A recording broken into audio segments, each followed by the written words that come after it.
घर से।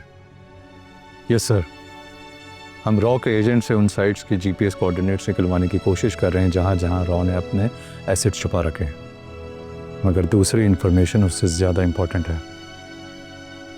दुश्मन अपनी खबरों को सच दिखाने के लिए पाकिस्तान की सरजमीन पर ड्रोन अटैक के साथ साथ एयर स्ट्राइक भी कर सकता है। ड्रोन्स की क्या सिचुएशन है? सर, ज़्यादातर पंजाब सेक्टर पर आए हैं।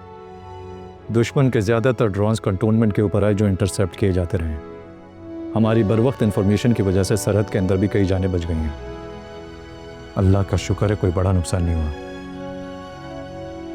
मगर दुश्मन बार बार पैगाम दे रहा है कि वो जंग चाहता है। अगर वो पैगाम दे रहे हैं ना, तो जवाब भी वैसे ही मिल रहे हैं। We will defend ourselves at any cost.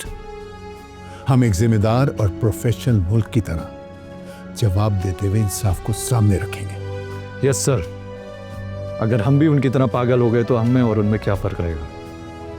हमारा बयानिया सच होना चाहिए। बिल्कुल, हमारा जवाब तोल में पूरा होगा और ऐसा होगा कि उनकी नस्लें याद रखेंगी इंशाअल्लाह। शिराज, तुम अपनी टीम को रेडी रखो, मैं आला हुकाम को इन्फॉर्म करता हूं। सर,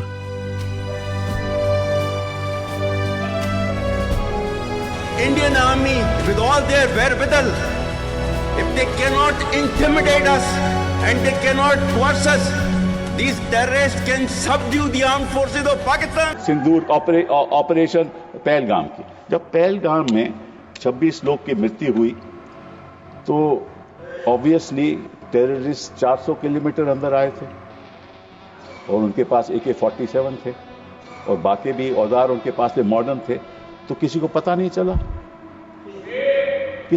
चला कि 400 किलोमीटर अंदर आके उन्होंने 26 लोगों की हत्या की। Why? Because the goal of this exercise was to protect the Prime Minister's image. The goal of the exercise, because he has the blood of the people of Pahalgam on his hands, the goal of the exercise was to make sure that he used the Air Force to protect his image. नाज़रीन, पहले हमारी खामोशी का मजाक उड़ाया गया और फिर हमारे सच को परखा गया। उन्होंने हमारे बच्चों पे हमला किया और हमने उनके झूठ पर, क्योंकि हमें अपने मुल्क की सरहदों की हिफाजत करना आती है, ना कि हिफाजत करना, बल्कि हम उनको सरहद के अंदर भी शिकस्त दे रहे हैं। हमारे सिक्योरिटी इदारों ने इस बात को साबित कर दिया है कि ये फिल्म का टीजर है। पूरा भारत हमारे निशाने पर है, कमज़ोर तो हमें हरगिज़ ना समझा जाए। भारत ने तो LOC पर अपने फौजियों को बिना ऑर्डर के फायरिंग की आज़ादी दे रखी है, जबकि हमने अब तक उनके ड्रोन्स और उनके झूठ का जवाब दिया है, जिस पे पूरा भारत परेशान होकर रह गया है। Peace is our strength, not our silence. We will not stop at anything. Pakistan means peace, and this peace will not allow to be taken for granted.